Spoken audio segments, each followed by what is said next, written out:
Ya, muy bien. Entonces, estamos con la parashá Noaj, ¿cierto? Y hay algo bien especial. Ah, perdón. Entendido. Listo. Ah, no sé por qué quedó eso. A ver.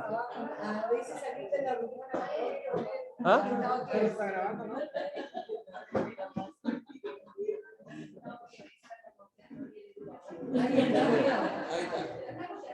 Ahí sí, era el de allá. Muy bien, ya. Después lo editamos el video y borramos eso. Bien. Entonces, bien, comenzamos con la parashá Noaj. Entonces hay algo bien interesante porque la parashá Noaj tiene que bajar el volumen. El volumen. Y aquí hay una cosita, mire. Ahí. Ahí está, le cortó el audio. Entonces así no tenemos eco. La parashá Noaj, entonces, la parashá número 2, es interesante porque el hebreo significa descanso. ¿Ya? Shabbat significa cesar, detenerse, ¿cierto? Tiene ese sentido el significado de Shabbat, a diferencia de Noaj, que es descansar. Entonces, Noaj nos conecta mucho con los últimos tiempos y con lo previo al milenio, ¿cierto? A la entrada, ¿cierto?, del el reino milenial. O sea, también hay una conexión profética, y Yeshua mismo lo dice, como en los días de Noaj. ¿Ah? Entonces, esta porción está en Génesis capítulo 6, versículo 9 hasta el 11:32. Ahí tenemos la Haftará, que también se envió el comentario esta semana. Muy, muy bueno. Y el Brit Hadashah, que lo vimos ayer. Entonces ahí también vamos avanzando un poquito, vamos ampliando la lectura y la participación también de lo que tiene que ver con la porción de la Torá semanal. Entonces, acá hay un resumen, ¿ya?, de las 7 aliyah, ¿ya? Los voy a leer.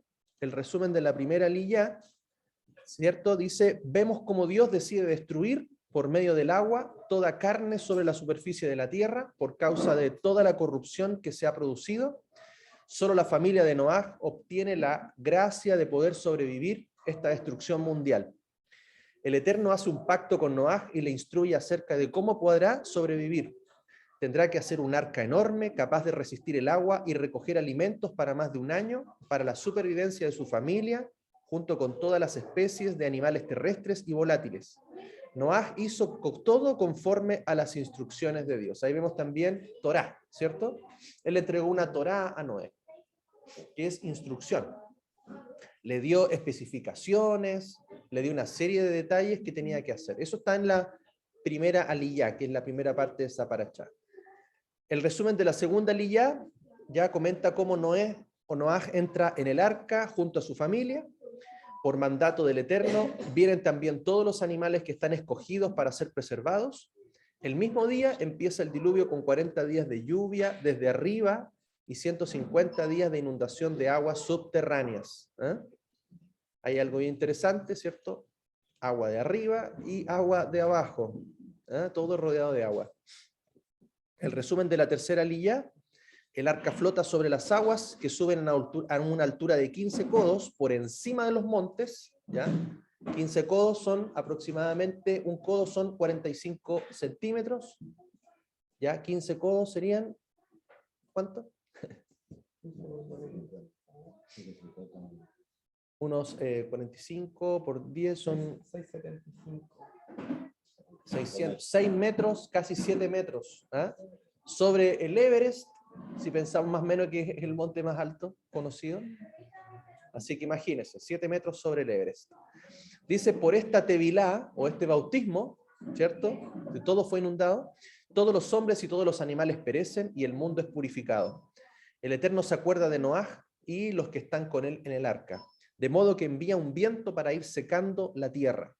También cierra las fuentes subterráneas y las ventanas del cielo para que las aguas se detengan. Así las aguas van bajando durante 150 días. En la cuarta aliyá, y continúa en la tercera aliyá: el arca descansa sobre el monte Ararat el día 17 del séptimo mes desde la creación del hombre.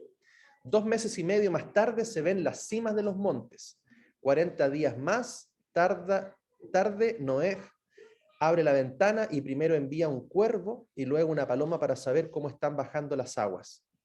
En el primer día del primer mes del año, Noé quita la cubierta del arca y se da cuenta que las aguas se están secando de la tierra. Casi 2 meses más tarde, ya está seca la tierra. Ahí hay un periodo más o menos de 1 año, en total. Ahí si decimos 40 días, 40 noches, como que eso fue todo. No, fue mucho más.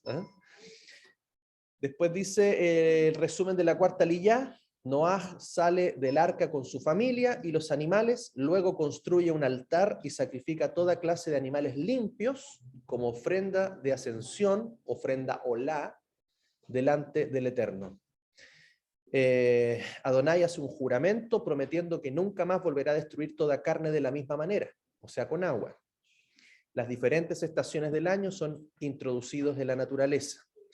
Dios bendice a Noé y a sus descendientes y les ordena multiplicarse y llenar la tierra. Además le da ciertas reglas o instrucciones que rigen en la nueva condición en el mundo. Resumen de la quinta liyá.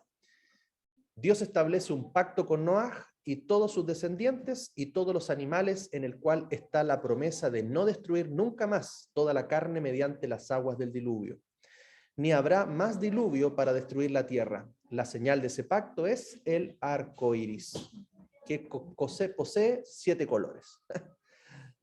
Todo muy en señal del Mashiach, ¿cierto?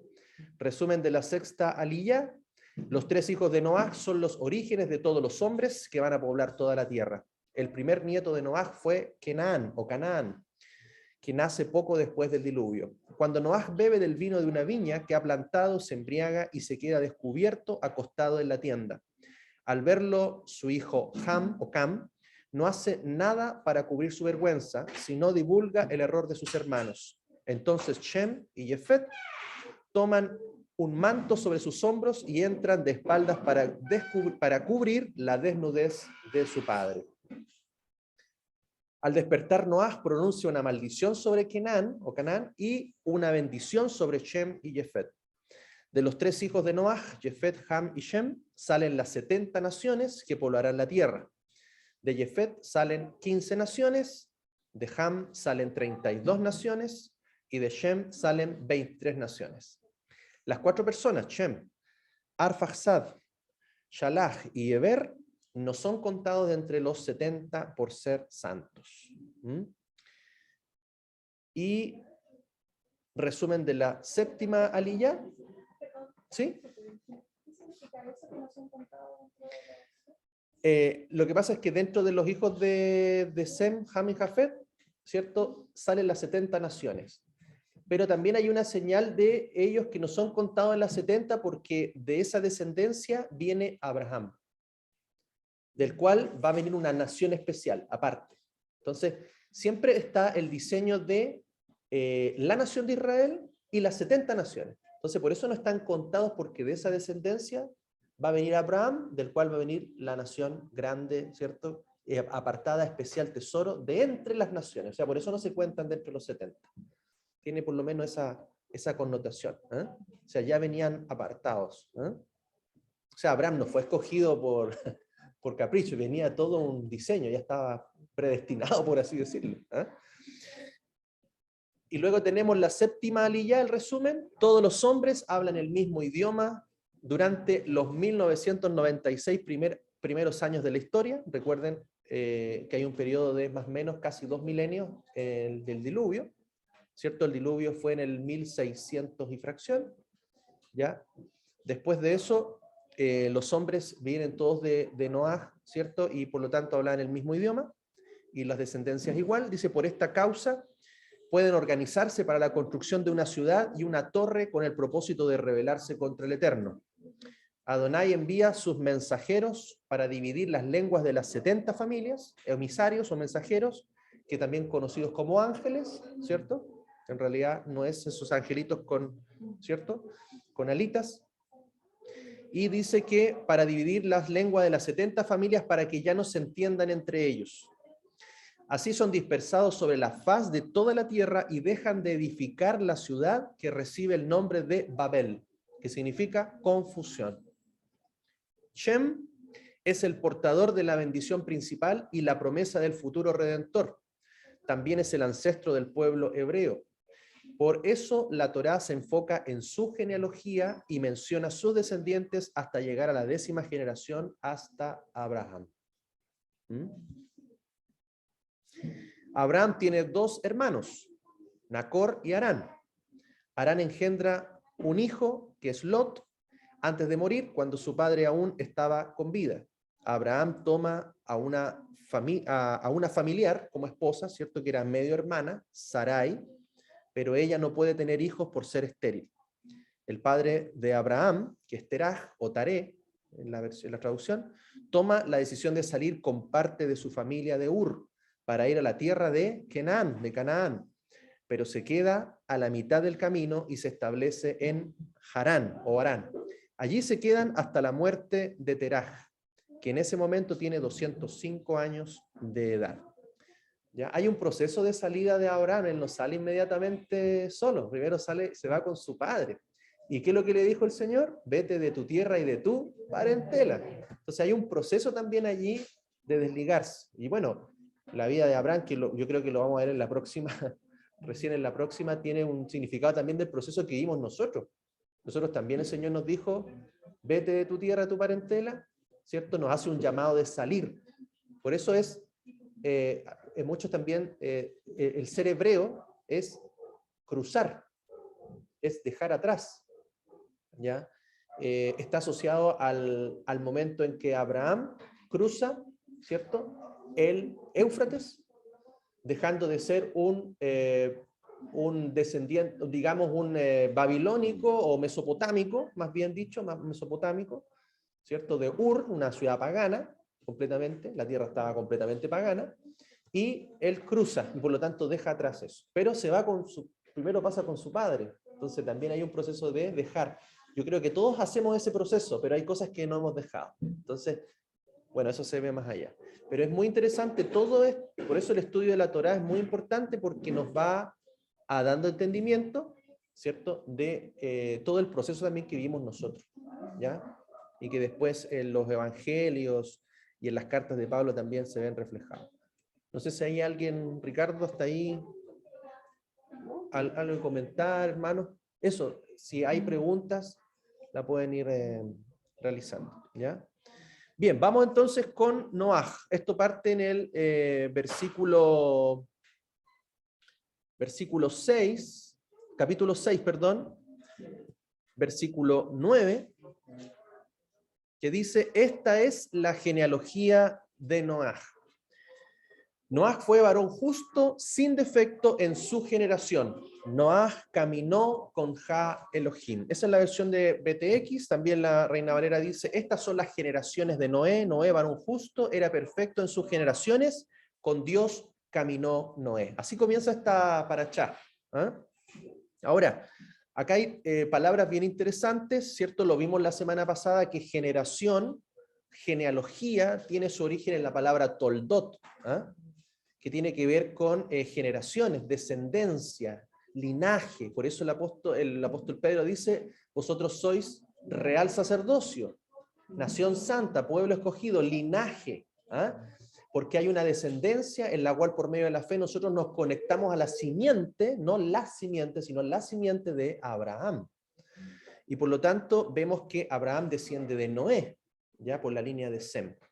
Entonces, la genealogía tiene que ver con generación, y está asociada a una palabra hoy día muy también moderna, que es la genética, ¿eh? O los genes. ¿Eh? Ahí hay una conexión muy, muy íntima. Ahora vemos, dice que Noé fue varón justo. En hebreo es el Strong 66-62, que es Sadik. ¿Eh? De ahí también la palabra Melquisedec, tiene que ver con Malki, Melech y Sadik, que es justo, el rey de justicia. ¿Eh? Entonces era justo, dice la escritura, derecho, recto, eso significa Sadik. Génesis 7.1 también lo confirma, dice, y Adonai Elohim dijo, a Noé: entra tú y toda tu casa en el arca, porque a ti he visto justo, sadik, ante mi presencia entre esta generación. Entonces, la condición en los tiempos de Noé era de mucha maldad, de mucha injusticia, y por lo tanto Noé permaneció justo. Fíjense una relación entre la gracia y la justicia. ¿Eh? Porque dice que Noé halló gracia, ¿cierto? Eso lo comenta en el versículo anterior. Noé halló gracia delante de Dios, ¿pero por qué? ¿Porque era malo? ¿Porque era injusto? ¿Porque era rebelde? No, porque era justo. Entonces, fíjense que es difícil que Dios tenga gracia de los impíos. No somos perfectos, pero buscamos la justicia. Y la Torá precisamente nos lleva a caminar en justicia. Es imposible que la gracia de Dios nos alcance si estamos en delitos y pecados, ¿cierto? Primero tenemos que venir al arrepentimiento y hallar gracia delante de Dios. Entonces, fíjense la condición de la última generación. La gracia de Dios en estos tiempos alcanza a ¿quiénes? A los que son justos. ¿Ya? Y somos declarados justos por la fe en Yeshua, que es el único justo. Y su justicia nos cubre a nosotros y nos lleva ahora a vivir en obediencia a la Torá, a los mandamientos de Elohim. Dice también que no era perfecto en su generación. ¿Eh? Generación. No solamente habla de los tiempos, ¿cierto? Sino que también habla de, hay una connotación genética, de linaje, ¿ya? De descendencia, que también fue la única que se guardó, ¿ya? Por eso los semitas, ¿cierto? O la línea de Sem, fue una línea que preservó la Torá, a diferencia de Jafet y Cam, ¿cierto? Que completamente se apartaron y tomaron principalmente idolatría y toda una serie de perversiones y desobediencia. Entonces aquí la palabra que utiliza para perfecto es el Strón 8542, que significa tamim, que tiene que ver con entero, con íntegro, una persona verdadera, sin defecto, integridad, íntegro, perfección, perfecto, recto, sin tacha. O sea, era un varón realmente que quería vivir conforme a la palabra, a la Torá, conforme a la voluntad del Padre, y que se diferenciaba del resto de su generación. Hermana Rosita.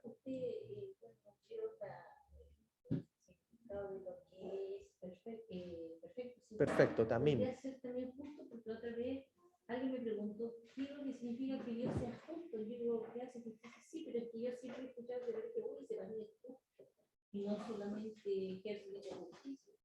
¿A qué se refiere en sí el hecho, por ejemplo, de que no es justo? Yo sé que caminaba agradando el corazón de Dios. ¿A qué se refiere en sí, para explicarle a alguien, a qué se refiere lo que es justo dentro de lo que es? Ricardo, sí. La justicia, el sadik, tiene que ver con las acciones que nosotros hacemos, que sean acciones de justicia. O sea, que nosotros, por ejemplo, una de las cosas con lo que finalmente se relaciona un sadik es con ayudar al necesitado, pero va mucho más allá del necesitado. Esa es una acción de justicia. Pero el vivir en justicia tiene que ver con las acciones, con lo que nosotros ejecutamos del otro verbo que es tamim, que es íntegro. Dice que no era sadik y tamim. Tamim tiene que ver con lo que él creía en su corazón y con sus pensamientos. Y sadik tiene que ver con que esos pensamientos los llevaba a la práctica. O sea, no era solamente algo teórico en él. ¿Se fijan? Porque uno puede ser muy religioso, pero después despotricar contra todo el mundo y no llevar a la práctica lo que yo creo. Entonces, eso fue cómo se puede entender un justo. Generalmente siempre se nos había dicho que nosotros no podíamos ser justos, pero por ejemplo en el Nuevo Testamento aparece también Cornelio y es dicho que era varón justo. Entonces, ¿qué significa eso? Claro. Que era un hombre que llevaba la práctica de la escritura, que iba más allá de lo religioso, sino que él, desde que se levantaba, la ponía en práctica, guardaba sus mandamientos, amaba al prójimo, Es un varón justo que busca llevar a la práctica buenas obras. Por eso dice la fe sin obra es muerte. Dice, tiene que haber un equilibrio en eso. Pero otra cosa, yo creo que también es lo mismo que cuando uno estudia toda la mañana aquí, se va de aquí, tiene que ponerlo en práctica. Exactamente. No puede volver la otra semana, Claro. que es lo mismo. Exacto. Y aquí es como lo mismo que la iglesia, cuando uno se pega en el pecho y sale. Claro. Como el refrán del cura gatito. Claro. Claro. O sea, yo digo que a través de todas las Podría ser del rabino gatito. ¿No? El que, por eso Yeshua dice, el que oye y la pone por obra. Eso es salir. No seáis oidores acedidos. Que seamos íntegros en lo que creemos y lo llevemos a la mente. Sí, no solamente quería como contar esta palabra de super profunda, vamos a la mente de estudiar, bueno, yo también otros libros que hablan de pero solamente como de estos dudosos, cuando Adán tuvo Caín, después nació el hijo fue ¿cierto? El varón que Elohim le dio a Eva y que fue a Ser nació Enoch y dice que fue el primer hombre que volvió a tener volvió como a comenzar como la ofrenda y a buscar a Adonai de todo su corazón, porque en ese rato estaba Caín y la descendencia de Caín ya era muy grande, ya había tenido hijos, hijas y ya había tenido, y ya se había mostrado a dioses de piedra, a un dios de divinidad y todo. Entonces, niña de ser que tiene años, muchas veces, parte con ser, y él no, fue el primero que comenzó, hermano, a buscarle su corazón, a buscarle. De hecho, hay una profundidad muy grande de lo que ahora no podemos explicar, pero no es Dios tan en comunión con el Padre que dice que su rostro resplandecía ya como Moisés. En su búsqueda, de hecho, vivía mucho más en la presencia de Adonai que el príncipe en ese tiempo. De él nació Matusalén. Ya, de él nació Matusalén. De cuando murió Matusalén tomó como el reinado, por decirlo de ese tiempo. Y Matusalén caminó el camino de Adonai, el correcto. De hecho, fue el hombre que más tiempo vivió en la tierra. 169 años, fue el que más. De Matusalén nació Lamec. Y Lamec también fue justo. Y en el momento del gran caos que había, donde los gigantes estaban en este tema que salían de los hombres, ¿verdad? Había, por eso que dice, como los días de Noé, lo que estamos viviendo ahora, dice que va a decir, dice como los días de Noé, porque los días de Noé era un cambio genético terrible que había en la tierra, más había uno solo y nació él viene de esa descendencia, el sexto después de Adán. Él viene de esa descendencia y Noé venía, decía que era puro en su generaciones y era recto delante de otros que son mortales, porque como él venía de Enoch, ya venía con toda la Torá oída y pero oída, entonces él practicaba la Torá, era recto delante de los ojos. Entonces él viene de esa línea, de exceso Torá. Correcto. Ahora, interesante porque, como lo estudiamos en la paracha anterior, la Torá está desde antes de la fundación o la creación del mundo. La Torá no la podemos separar de Dios. O sea, Dios cuando crea ya hay Torá. Entonces, la Torá ya venía. Quizás no es explícita, pero por ejemplo a Adán le dio una Torá y le dijo, come de todos los árboles y no comas de esto. Eso es Torá. Y hay una instrucción que, claro, con Enoc y con toda esa línea, ¿cierto? Setita primero, de Set, ¿ya? Y después permanece en Noé, que es el único que es salvado en ese tiempo, por gracia, por supuesto. Vemos allí de que de ahí se preserva nuevamente en la línea para comenzar de nuevo, pero obviamente nuevamente hay una desviación, otra vez los otros hijos se apartan, pero Dios conserva siempre una línea, una descendencia que permanece fiel, un remanente, ¿ah? Una pequeña porción. Incluso habla de Israel cuando se corrompieron, dijo, yo me he reservado a X cantidad de varones que no han doblado sus rodillas a Baal. Entonces en este tiempo el igual está preservando un pequeño remanente que va a ser salvo. ¿Esto se puede hablar o esperamos al final? Sí, si un comentario breve lo podemos hacer, los más grandes lo hacemos al final. No hay problema. Mejor después hablar, porque Ya. hay una duda. Ah, ok, perfecto. Escribámosla. Sí. Si hay como conocimiento de cómo se relacionaba Noé con el Señor, con el Eterno, porque Acá la vamos a ver, mire. porque, por ejemplo, Moisés, ¿no es cierto?, subía al monte, venía a la nube, pero me gustaría, porque le da tanta instrucción, ¿cómo él creyó que era Elohim quien le hablaba a eso? De hecho, él no fue arrebatado. Sí. Claro. Él viene de la línea del norte, él no fue arrebatado. Claro. Fue sacado, porque él Ajá. era tan justo, Ajá. el padre lo tomó. Dice que los carros, Sí. O sea, experimentó en ese tiempo el famoso arrebatamiento. Pero que en el fondo es una transformación. ¿Qué es lo que ocurrió con Enoch? Él se empapó tanto de la Torá que prácticamente ya empezó como a despojarse de su naturaleza pecaminosa, carnal, y ya pasó a tomar esa esencia de transformación más divina, más celestial, por así decirlo. Tuvo ya una elevación. ¿Ah? Y que un poco el proceso que estamos viendo nosotros ahora en estos tiempos. Vamos a ser elevados, transformados, vamos a ser, ¿cierto?, a una nueva criatura, un cuerpo incorruptible, una naturaleza más celestial, divina, como lo fue, ¿cierto?, Adán. ¿Ah? Ahora, ¿qué es lo interesante de Noé también? Además de ser sadik, varón justo, tamín, perfecto, en su generación, y ojo, ahí hay un detalle que después lo vamos a tocar, también él permaneció genéticamente puro. No solamente espiritualmente puro, sino genéticamente, porque hay un contexto de corrupción genética, que es algo, hermanos, que nos estamos viendo enfrentados hoy, ya con temas tan quizás modernos como el transhumanismo, ¿cierto? Como el tema de la hibridación, como el tema de la manipulación genética. Ahora, dice también otra característica más que le da a Noé, que dice que caminó con Elohim. Y la palabra caminar viene del Strong 1980, que es halaj, que significa andar, avanzar, caminar, conducir. Y viene de la misma raíz de la palabra alajá, que es una palabra conocida también en el judaísmo y por los hermanos judíos, ¿cierto? Que significa un caminar. La palabra alajá se utiliza como término técnico para la legislación judía. La halajá son ordenanzas y reglamentos con el propósito de aplicar los mandamientos de la Torá en la vida cotidiana.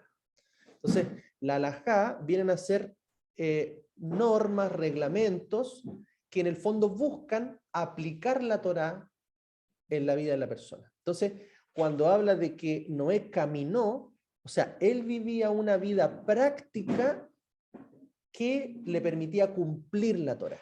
Entonces, esa es una relación con Dios. Por eso hay mucha gente que tiene una relación de desobediencia con Dios. Por eso les habla hijos de desobediencia. Pero en cambio otros que buscamos una relación de obediencia. Y yo siempre lo he dicho a mis hijos, miren, nosotros podemos tener dos relaciones. Una relación de obediencia o una relación de desobediencia. Cuando es una relación de desobediencia, el papá tiene que estar retándolo, corrigiéndolo, castigándolo. Pero cuando es una relación de obediencia, hay un crecimiento en la relación. Conversamos otros temas, podemos hacer otras cosas, ¿te fijas? Entonces, la forma de relacionarnos con Dios muchas veces marca el enfoque que el padre tiene que darle al hijo. ¿Se fija? Entonces, nosotros antes estábamos en desobediencia. Hoy día estamos en obediencia y eso nos trae ahora un crecimiento en nuestra relación con el Padre. Entonces, fíjense cómo nosotros comenzamos a crecer en nuestra relación con Dios, como lo tuvo Noé, porque él llevaba una relación de obediencia, que significa que él aplicaba la Torá en forma práctica. Ahora, la halajá son una serie de normas que van variando con los tiempos. ¿Ah? Por ejemplo, dice la palabra que el varón no use ropa de mujer y la mujer ropa de varón. Hoy día ustedes ven cómo está la sociedad. Usted ve a alguien y no sabe qué es. Ahora, eso no significa que la mujer tiene que usar solamente falda, porque hay pantalón de mujer, ¿cierto? Y hay pantalón de hombre. Antiguamente el hombre usaba falda, pero usaba una vestimenta falda, pero que era distintiva para el varón. Y la mujer usaba una falda que era distintiva para la mujer. Entonces la halajá en el fondo viene a ser una normativa que determina de alguna manera cómo yo puedo cumplir el mandamiento en forma práctica en mi vida. ¿Significa? O sea, yo puedo usar pantalón, sí, pero ¿qué pasa si yo me pongo un pantalón de mujer o la mujer se pone un pantalón de hombre? Es distinto, ¿ves? Nos dice, en el fondo, antiguamente quizás decía, no, la mujer no puede usar pantalón. Hoy día sí lo puede usar, pero tiene que ser un pantalón que efectivamente sea de mujer. Hoy día vemos esta ropa de los nuevos diseñadores con esta mentalidad, ¿cierto? Ya de ideologías de género que buscan hibridizar, no distinguir al varón de la mujer. Nosotros que estamos en un camino, perdona si Pablo que no le gusta alguna, pero eso es lo que está la famosa ropa unisex y también de repente las esposas. ¿La ropa unisex? Unisex. Ah, sí. Y yo lo digo porque yo no lo hago, pero a mí me molesta un cero. Y cuando las esposas se ponen la ropa del marido, las patinas, por ejemplo, las chanclas, los claro. no, eso es que es bueno saber, porque hay veces que uno a veces con pequeños detallitos como que no se da ni cuenta. A mí me ha pasado.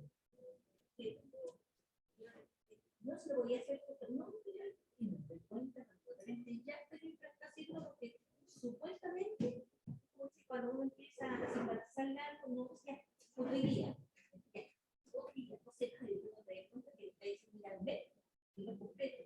Entonces, de repente es bueno saber, porque hay veces que uno comete situaciones, yo sé que es parte de una dirección del corazón de uno, pero hay veces que hay cosas que nosotros caemos en situaciones que no son agradables por hábitos, por pequeñas, como dice, dulces, malos hábitos, como dice porque te lanzas a la adicta y al final vas a tener el punto de lo que. Entonces, uno es bueno.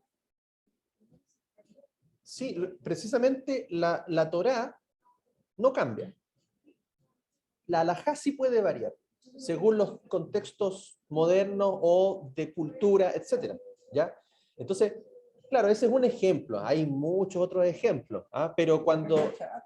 El Shabbat, por ejemplo. Lo que hicimos ayer es parte de la halajá, porque la Torá dice, guarda el Shabbat, pero no dice cómo. Claro. No dice, prende la vela, hace pan trenzado. Eso Israel lo discute, o sea, en el Sanedrín dice cómo vamos a hacer algo. Porque ¿qué pasó en Israel, en el profeta Isaías? Cuando no había halajá del Shabbat, después ya cualquiera terminó haciendo lo que quería. Claro. Se ponían a comprar y vender y no había una diferencia. Entonces el Sanedrín dijo, no vamos a tener que hacer algo para hacer distinto. Hay que normarlo. Claro. Entonces, la Torah es como la constitución, pero después vienen las leyes prácticas, como yo pongo en práctica el mandamiento. Y se hace toda una halajá. Y después, ¿por qué cambia? Porque aparecen los casos, como usted dice, pero ¿qué pasa si yo, mi esposo no? Chuta, y el Sanedrín otra vez tenía que reunirse, orar, discutir, ya, se va a aplicar esta halajá para tal caso. ¿Se fija? Entonces la halajá se va adaptando a la situación de cada persona. Por ejemplo, tenemos un ejemplo práctico en la Torá con las hijas de Zelofejad. ¿Cierto? Ellas dicen, oye, pero todo herencia para los varones, ¿qué pasa con nosotros somos puras mujeres? Que dice, Moshe hace la práctica de la halajá. Va, se reúnen todos, consultan a Dios, presentan el caso y se toma una decisión. En el caso de las mujeres se le va a dar la tierra. Eso mismo lo fue practicando Israel y de ahí comienza a salir la halajá, que se va adaptando al caso de la persona. Y después con los tiempos. Sí, es que hoy, ahora la halajá es un compendio de libro muchas cosas. O sea, la duda que usted me pregunta, si yo fuera judío, le diría, se la contesto a la semana, la voy a buscar en la halajá. Porque ya debe estar esa discusión. ¿Y qué dijeron? No, ya, se va a aplicar eso. Correcto. Y así, no sé, por lo mejor no, dice que la halajá dice que no se lee mujer virtuosa, que se va a reemplazar por tanto, no sé, cosas así.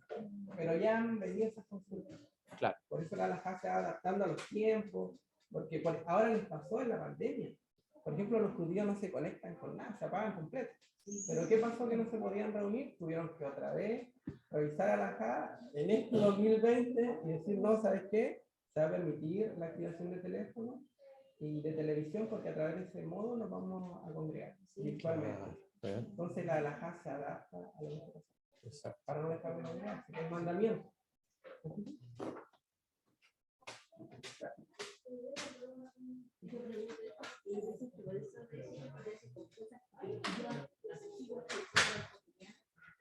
repente como que casi uno me hace sentir así como, lo hace, pero ¿por qué esta vez no estoy dando algo me perturba o algo me inquieta? Y uno se pone a preñar y dice, esto no era porque...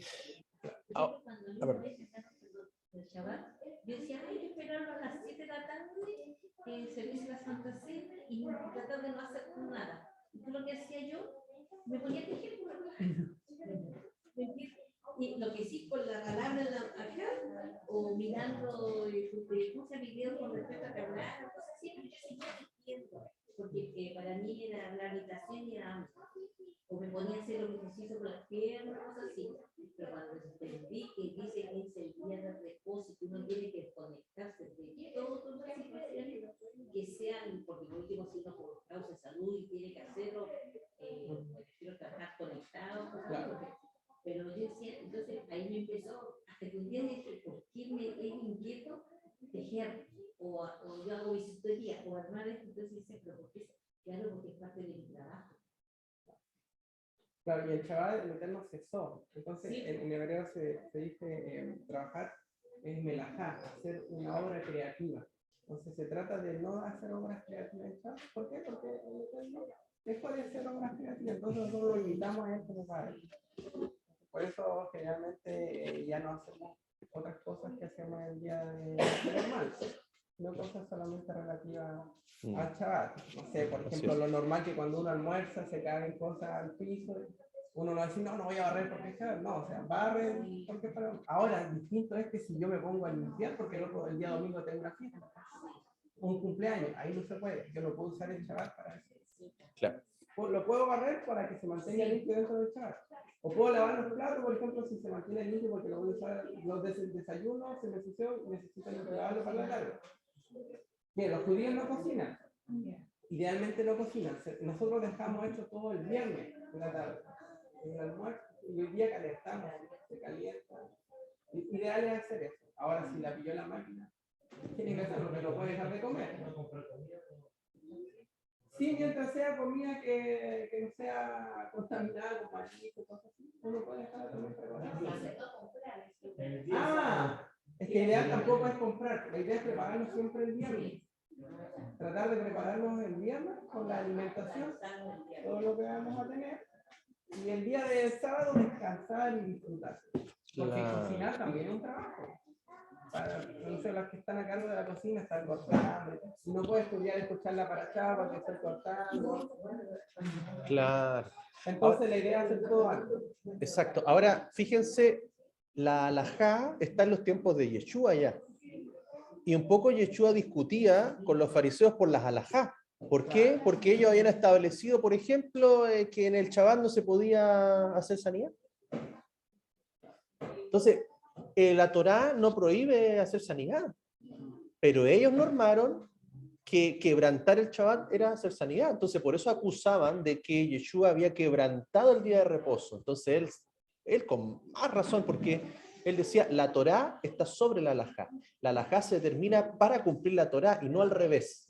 Entonces, el mandamiento, él mismo discutía también, decían, sus mandamientos de hombres, ¿cierto?, quebrantan la Torá de Dios. Porque sus halajá, en el fondo, ¿qué es lo que hacían? Desviaban a los hombres de la Torá. Entonces, por eso la Torá no cambia, la halajá cambia. Ahora, la halajá sirve porque es una norma que uno también se va estableciendo. Cada uno de ustedes tiene una halajá en su casa, una forma de hacer las cosas para cumplir la Torá. Por ejemplo, dice, honra a tu padre. Ahora la pregunta, ¿cómo honro a mi padre y a mi madre? Entonces ahí uno dice, voy a hacer esto, voy a hacer esto. Entonces yo empiezo a hacer una serie de normas en mi vida para poder cumplir el mandamiento. Eso cuando ya es en sociedad es normado, en este caso era normado por el Sanedrín, ¿cierto? Que determinaban qué hacer. Entonces, ahora, ¿qué es lo que hacía Noé? Noé en la vida práctica se determinaba una norma de vida, una disciplina, una serie de cosas, de pasos, de procedimientos, pero que él lo hacía en función de cumplir.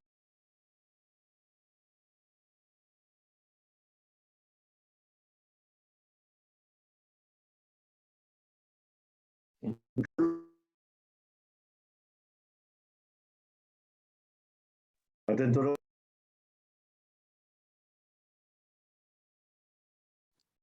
Raulito, no te escuchamos nada. Quedó. Está muteado, parece. Sí, Raúl, no escuchamos nada.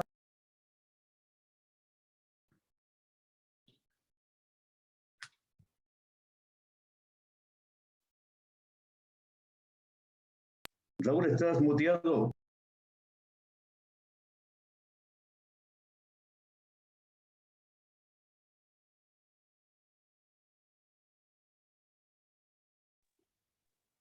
Quedó en silencio, Raúl.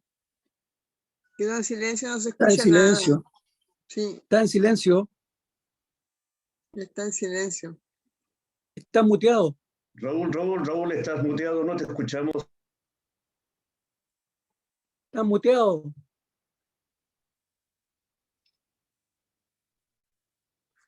No. No escucho nada.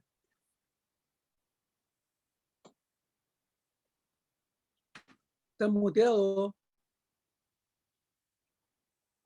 Hola, hola. Raúl, a ti te escucho, pero no escuchamos a Raúl. No, Sí, sí. yo tampoco escucho a Raúl. Sí, está algo le muteado, pasó a se ve en la conexión, pantalla. algo le pasó a la conexión. Está muteado.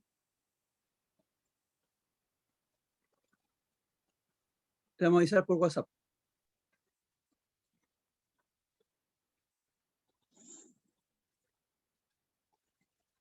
Raúl.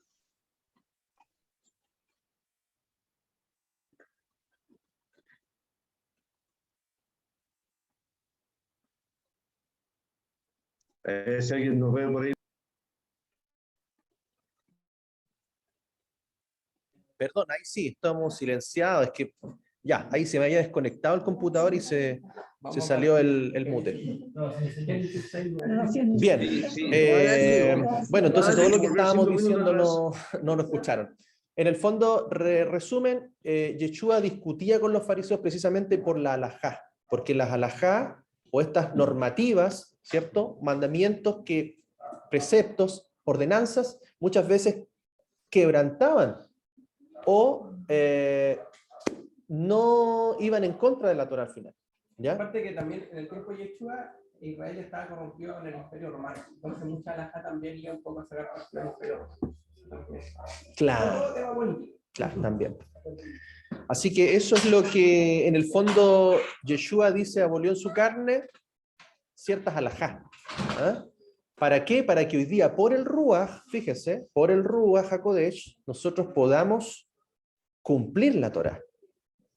Y no cumplir mandamientos de hombres que me aparten de la Torá. Y ahí nosotros tenemos que ser cuidadosos, porque el judaísmo obviamente está lleno de alajás, que muchas veces, como ya en los tiempos de Yeshua, quebrantaban el mandamiento. Ellos ponían alajá que al final deshonraban al padre y a la madre. Entonces, nosotros, ¿qué es lo que hacemos hoy día? Por el Espíritu, por el Ruach y por nuestro Rabí, que es Yeshua, nosotros buscamos cumplir la Torá, aplicarla de la forma más práctica en nuestra vida, en nuestra casa, para que siempre guardemos el mandamiento. Como el tema del diezmo. Yeshua le dijo, ustedes dan el diezmo del eneldo, de todo, incluso de especies que no son de las 7 especies de Israel. Le nombra varias. Dice, pero no ayudan a sus padres. Entonces, y cualquier ayuda que le puedan dar a sus padres, dice, no, es para sacrificio al templo. Entonces, si nos damos cuenta, los dos mandamientos están buenos. Yo quiero honrar a mi padre y quiero cumplir con el diezmo. Pero ¿cómo la halajá va a decir cuál es el criterio para darle importancia en determinada situación? Entonces, si estoy en una determinada situación, ¿qué debo hacer? ¿Dar el diezmo allá o ayudar a mis papás? Y yo le dice, no, ayudar a tus papás primero. ¿Qué decía la halajá? No, dar el diezmo acá. Porque también había un interés de corrupción. Claro. Entonces, aquellas cosas son discusiones técnicas de la ley. Sí. Casi de abogado, discusiones de abogado. Claro, de que la Torá es un documento legal. Entonces dice que Noé caminó con Ja Elohim. Dice, mientras que la Torá escrita no se puede cambiar, ¿cierto? La halajá va cambiando según las circunstancias vividas en cada momento histórico. De esto aprendemos que Noé estaba interesado en vivir de forma práctica los mandamientos que el Eterno había revelado a Adán para los seres humanos. Amén. Después, si continuamos, dice Génesis 6 del 10 al 11, y engendró Noé 3 hijos, Shem, Ham y Jafet. Y la tierra fue corrompida en presencia de Jah Elohim, y fue llenada la tierra de injusticia. También dice Reina Valera, y se corrompió la tierra delante de Dios, y estaba la tierra llena de violencia. Entonces vemos acá 3 cosas. Vemos, la tierra fue corrompida. Según las Escrituras, hay especialmente 3 pecados que traen el juicio de Dios sobre los hombres: la idolatría, el sexo ilícito y el homicidio. Cuando una nación o pueblo llega a cierto nivel en estos 3 pecados, Dios viene con juicio para eliminar esos pecados. ¿Qué es lo que le pasó a Sodoma y Gomorra? No era solamente la perversión sexual, sino que había mucho homicidio, mucha maldad y mucha idolatría. Amén. En segundo lugar, dice, la tierra estaba llena de violencia. El cuarto pecado es también presentado como la gota que hace rebasar el vaso de la paciencia de Dios, que es el robo. El texto hebreo dice que la tierra estaba llena de jamás, robos con violencia. ¿Ah? Así que mire para dónde estamos yendo en estos tiempos. Y la palabra jamás es la misma que hoy se utiliza para esa organización terrorista, Hamas. Es el mismo origen de la palabra, ¿cierto? Del Oriente Medio. En tercer lugar, también la traducción, como puede ser llena de violencia, también tiene que ver con injusticia. Y como lo dice Romanos 1, 28, 29, dice, como no tuvieron a bien reconocer a Dios, Dios los entregó una mente reprobada para hacer lo que es impropio, atestados de toda injusticia, perversidad, avaricia, maldad, colmados de envidia, homicidio, contienda, engaño, malignidad, y etcétera, etcétera. ¿Eh?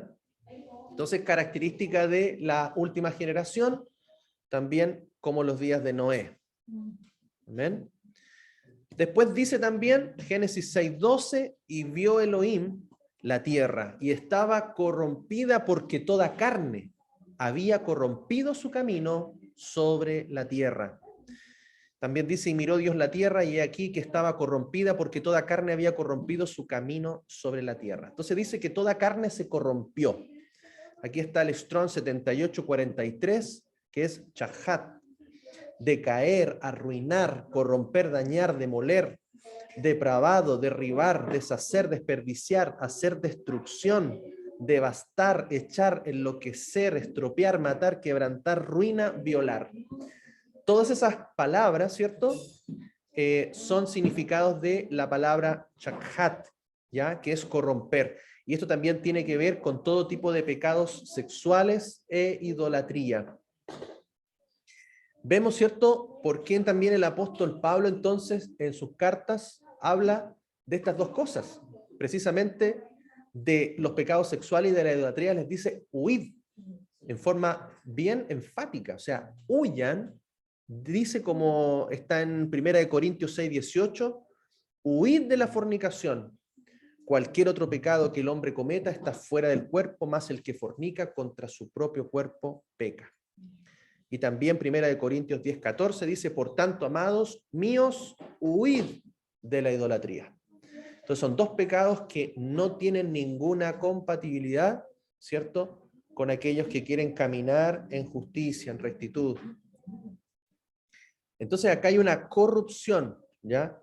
Sexual y de idolatría. Ahora, hay que también entender el contexto de estos pasajes que están en los primeros versículos del capítulo 6, que fueron los últimos de la porción de Bereshit, de Génesis, ¿cierto? Donde la tierra se corrompió por un acontecimiento también en particular.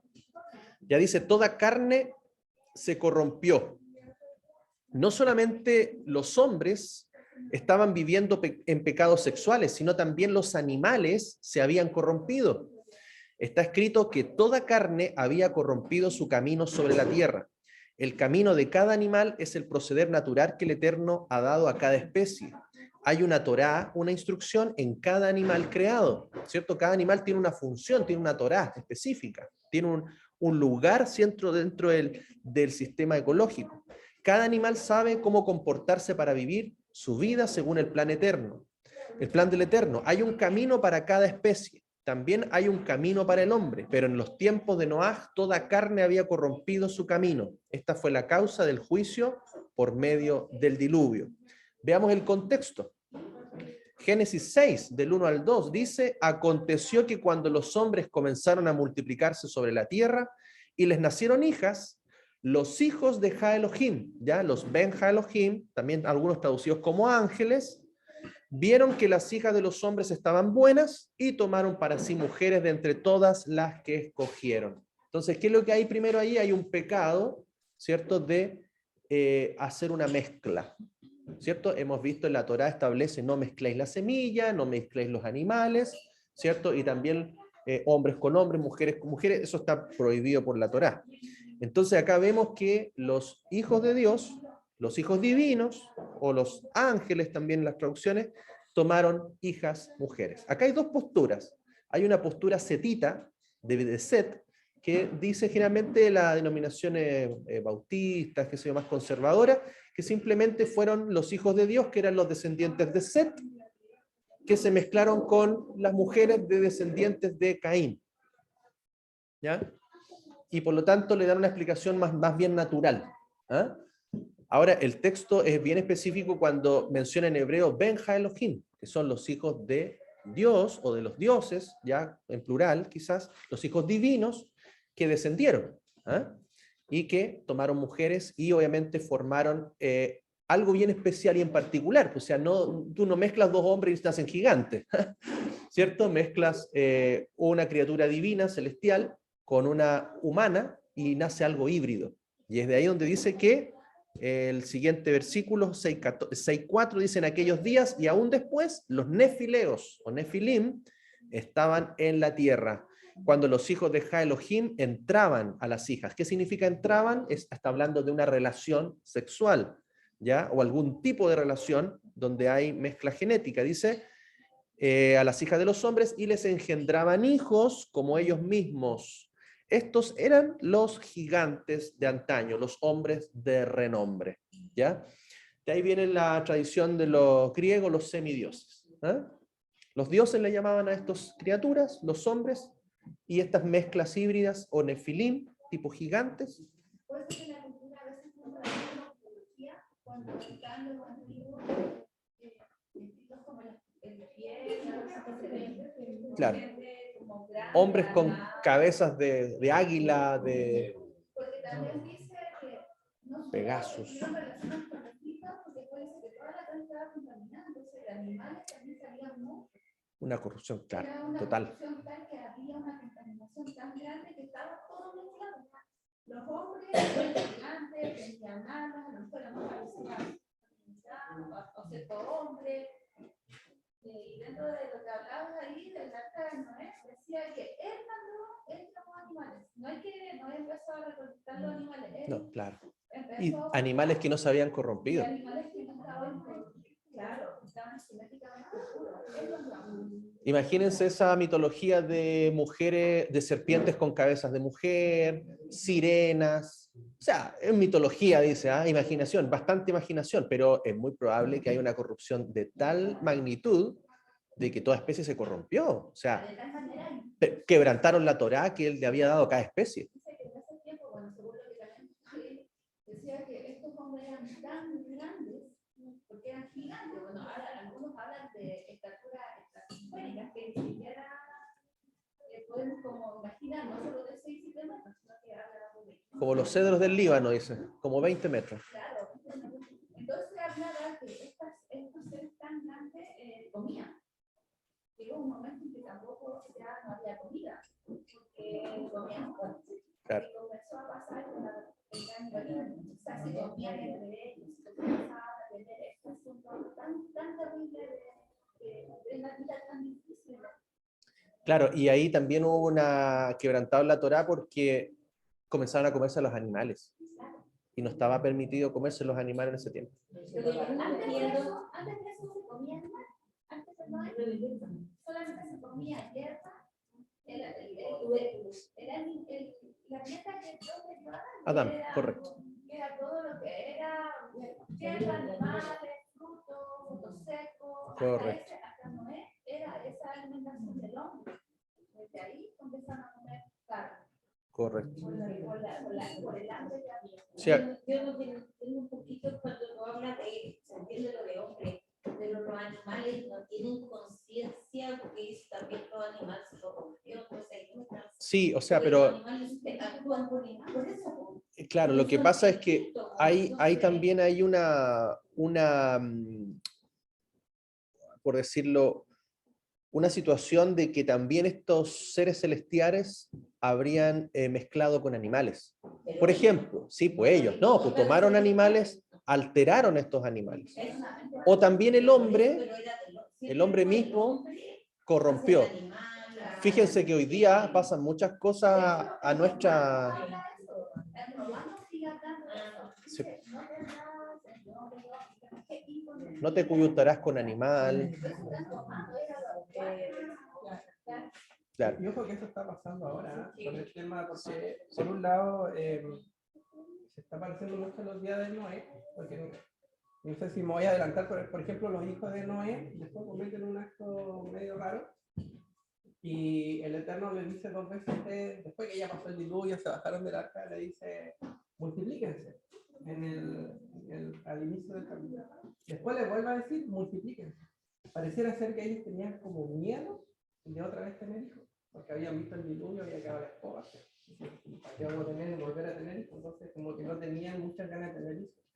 Y hoy en día los jóvenes están tomando esa actitud, que no quieren tener hijos porque dicen, no, si se va a acabar el mundo, mejor disfruto mi vida, estudio, viajo, Claro. Sí. y no quieren tener hijos. ¿Y qué están haciendo? En vez de hijos, tienen animales. No tengo nada contra tener animales, pero el tema es el contexto. Cuando una pareja no quiere tener hijos y está tomando animales, incluso muchos solteros tienen sus animales y están entrando al bestialismo, muy disimuladamente. Claro. Hay gente que ya en otros países se están casando. Porque aman más al animal que al ser humano. Claro, lo están llevando a un nivel de humanizar. Claro. Y tienen relaciones con los animales. Claro, entonces, pareciera que fuera... O sea, nadie se casa con un animal para... Mejor lo tenga como mascota, pero si lo tiene como... Pero el problema son estos muchachos jóvenes que cada vez aman más a los animales, son una relación casi enfermiza, ¿no? Se ponen a pelear o no ven el parque. Entonces, claro,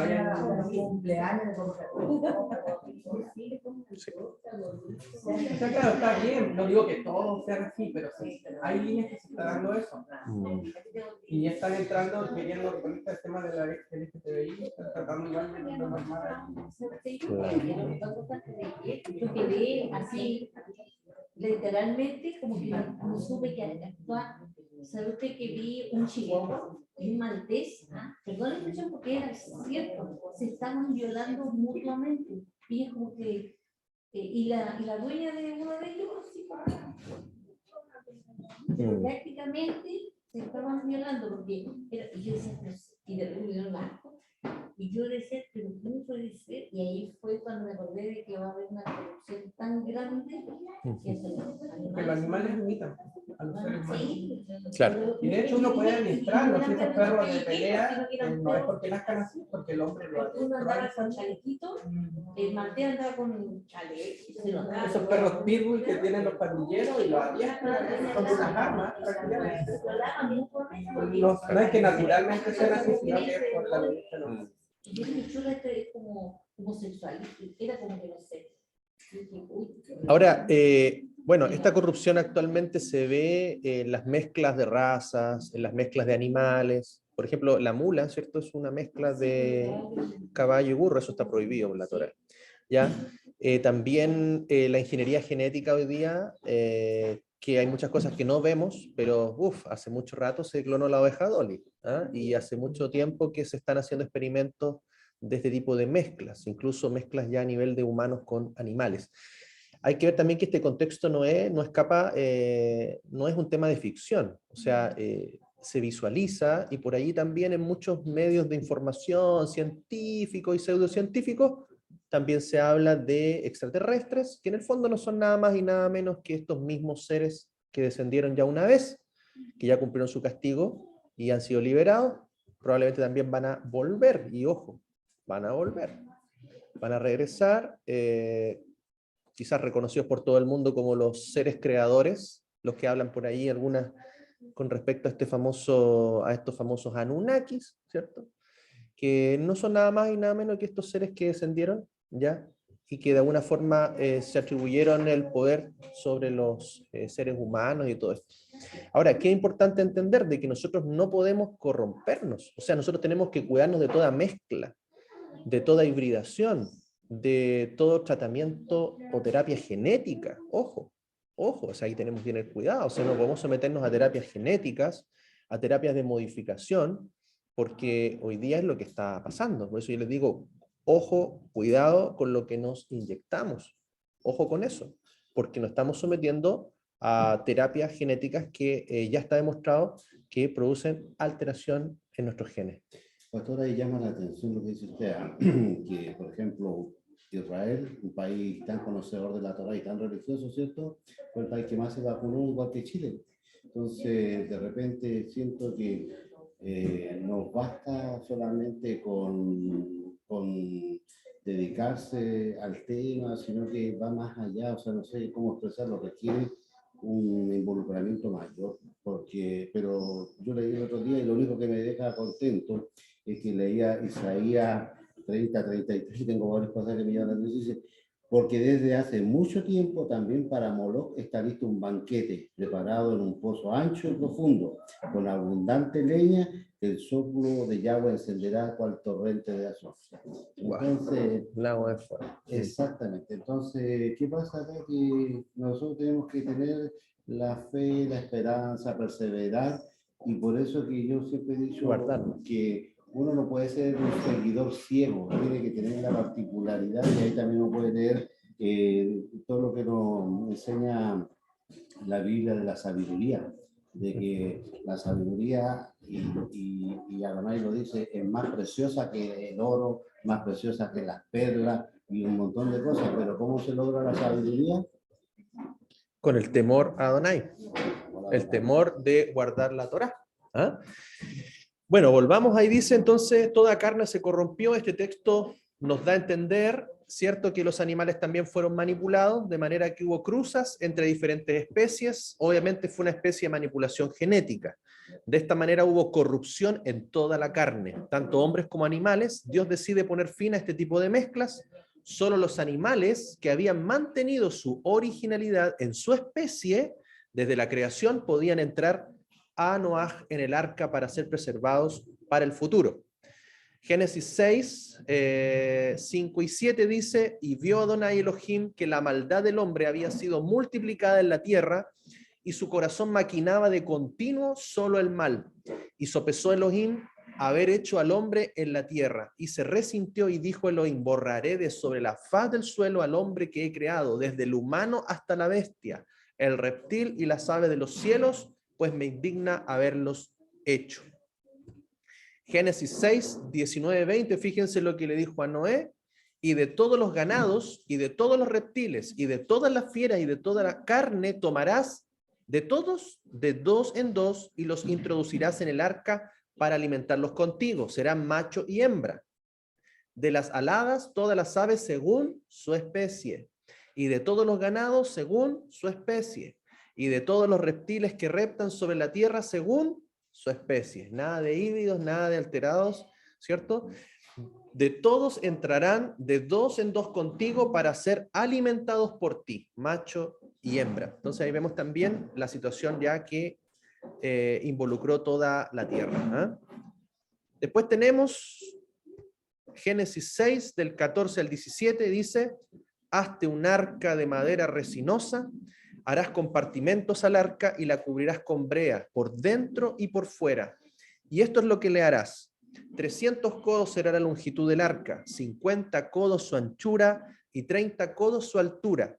Harás una claraboya al arca y la rematarás a un codo por arriba y pondrás una puerta en un lado del arca. Y le harás planta baja, segunda y tercera. Y he aquí, yo hago caer un diluvio de agua sobre la tierra para destruir toda carne en que hay aliento de vida bajo los cielos. Todo lo que hay sobre la tierra perecerá.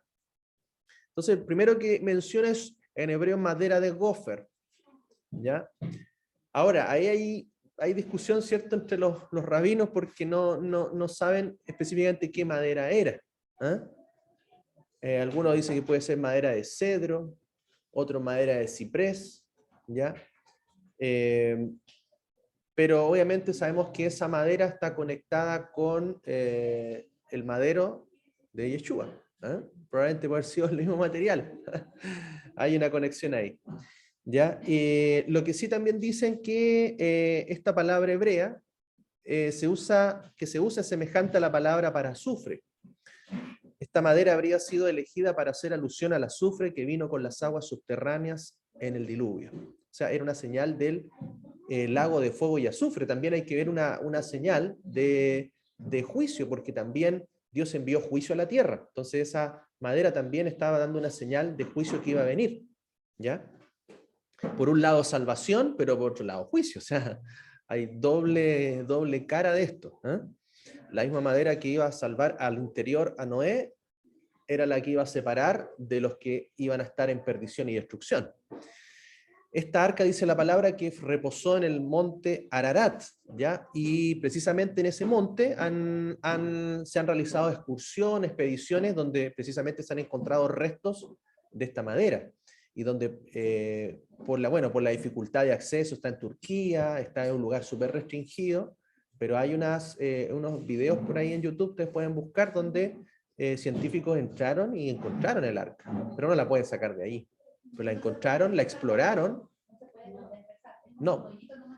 Lo que pasa es que esa zona está cubierta de nieve y es una zona de muy difícil acceso porque tiene demasiados como socavones, la superficie del monte es muy irregular y está cubierta de nieve, entonces es muy difícil. Pero sí hay un video bien interesante, no sé si lo habrán borrado, pero está allí donde ellos ingresan a los compartimentos del arca, encuentran bastantes restos y como es de madera se ha conservado también con las temperaturas bajas de ahí, se ha conservado.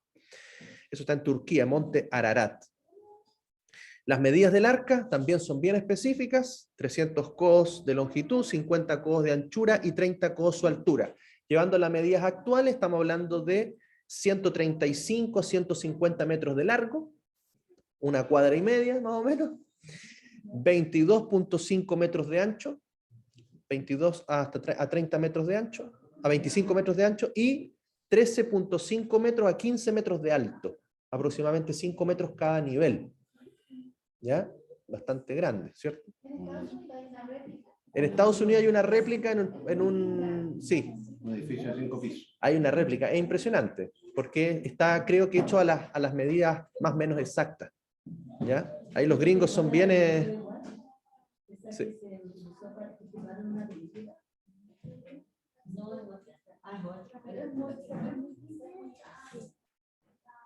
Busquen la internet, el Arca de Noé, Estados Unidos, y hay videos que visitan internamente, y es un parque de atracciones. Pueden entrar a visitar, adentro hay animales, etc. Es impresionante, y las dimensiones son wow. Así que nos da una sensación realmente del trabajo que hizo Noé. O sea, aproximadamente dicen que ese trabajo lo hizo en un periodo de 120 años, 120 años, que también está conectado con los 120 jubileos. ¿Ah? O sea, no hay nada de casualidad ahí. Dice que Noé predicó 120 años y también de alguna manera la predicación del Evangelio se ha extendido por 120 jubileos, 6.000 años.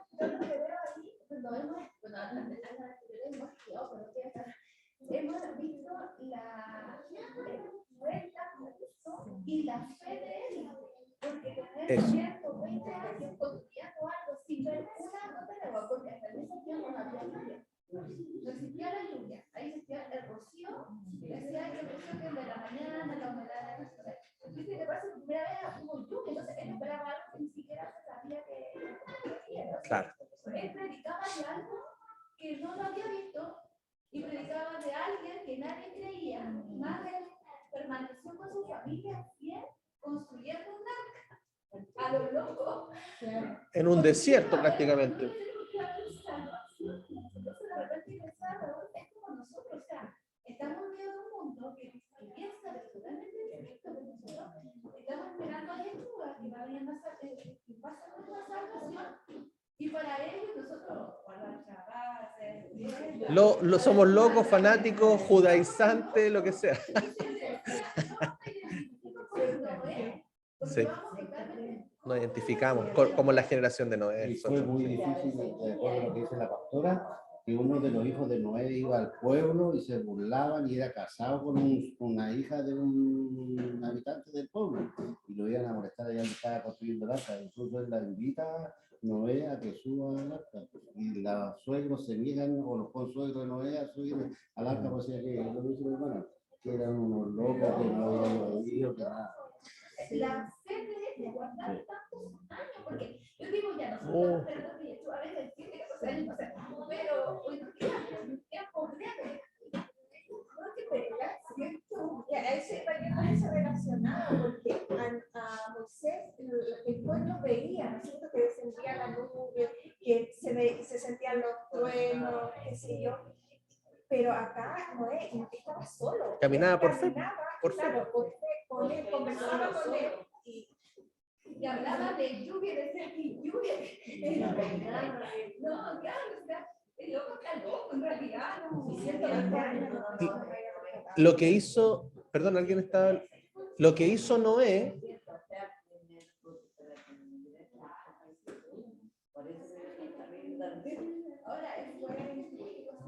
Claro, es que ahí está la clave, porque nosotros hoy día nos representamos en Noé.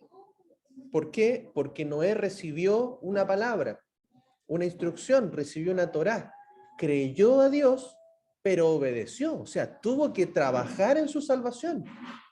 O sea, fíjense esto, muchos creyentes reciben la palabra de salvación, que es la que recibió Noé, pero no trabajan en su salvación. ¿Se da cuenta? Y dicen, sí, yo soy salvo, pero ¿estás construyendo tu arca? Entonces, hay una diferencia entre creer y obedecer. Entonces, precisamente la fe de Noé le creyó, pero ¿qué hizo? Se preparó, construyó su arca, trabajó en su salvación. Por eso, no aquel que recibe la palabra de salvación se salva, es aquel que le obedece al Señor. Y es por eso que nosotros, ¿qué es lo que hacemos? Trabajamos, perseveramos en nuestra salvación, porque dice que el que persevera hasta el final será salvo. ¿Qué pasa si nos quedamos a medio de construir bien el diluvio? O nos quedamos, no, si el Señor me va a salvar, me dio las medidas, todo, amén, amén. ¿Y dónde está el arca? No, yo estoy esperando en el Señor. Claro, Él me la va a mandar. No, pues.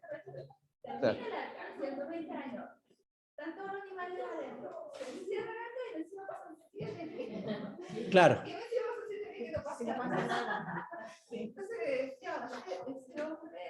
Realmente. Y estuvieron meses además adentro del arca y la lluvia y el Acá lo vamos a ver. Oye, Raúl, hiciste una clase que es súper importante porque él trabajó porque tenía una promesa. Eso es súper importante porque yo puedo tener promesa, pero yo también tengo que empeñarme en la promesa. O sea, no me puedo sentar y esperar que Dios me bendiga con la promesa. Y sentarme y decir, ya, voy a esperar la promesa. A ver, lo que tú estás diciendo es súper importante porque Pablo lo habla mucho. La promesa no la recibimos por la ley, porque la promesa está desde antes que se dio la Torá a Israel. Entonces, ojo, una cosa es recibir la promesa, que la recibimos por gracia, simplemente porque Él la da, pero luego tenemos que caminar en obediencia. O sea, ahí está la diferencia. La promesa no la recibimos por la ley, la recibimos por la fe, por la gracia simplemente de Dios. Pero una vez que recibimos la promesa, ahora yo tengo que caminar en obediencia. Y eso es, ahora sí, tengo que vivir conforme a la Torá. Entonces, sí se entiende. Lo mismo que pasó con Noé. Noé recibió la promesa, pero trabajó en la obediencia. Es una obediencia ciega, porque yo no me imagino que el padre estaba todos los días, vamos. No te digas, no te equivoques. Entonces yo me imagino el día a día nuestro. El día a día nuestro está lleno de cosas. Trabajar, los niños que están dificultades, a lo mejor una enfermedad, tener que vivir para un montón de cosas. Pero nosotros no podemos podemos olvidar que hay una promesa. O sea, vamos trabajando en pos de ella. Claro. Y el día a día. Y no desviarse, porque uno se puede desviar incluso por las cosas que el mundo pasa. Y de repente nos hemos visto, el mundo se va a acabar, que tu vida, ¿cómo vamos a vivir? Hay un montón de preocupaciones. Hay una promesa que todos los días debemos tener como un plan. Y fíjense, la clave ahí está, todo en Noé. Él le dio instrucción, construye un arca de tanto por tanto por tanto. Y Noé se dedicó a seguir las instrucciones. ¿Qué tenemos que hacer nosotros hoy día? El Señor nos dio las instrucciones. Si nos mantenemos siguiendo las instrucciones, la Torá, no tenemos que preocuparnos de nada. Si estamos trabajando. Ahora, si nos olvidamos, nos apartamos, como dice la palabra, en los afanes de la vida, en los afanes, en la vanagloria de la vida, en los deseos de los ojos, en los deseos de la carne, que es todo contrario al espíritu, obviamente eso nos va a desviar. Amén. Sigamos acá, dice Génesis 6:18, pero estableceré mi pacto contigo y entrarás en el arca tú y tus hijos, tu mujer y las mujeres de tus hijos. Entonces, hemos visto que la relación de Adonai, de Elohim, con sus escogidos, con su pueblo, es siempre a través de pactos. Por eso tenemos el pacto con Adán, tenemos el pacto con Noé, tenemos el pacto con Abraham, tenemos el pacto con David, tenemos el nuevo pacto. Y después hay un pacto milenial, en el milenio. Entonces, las relaciones de pactos.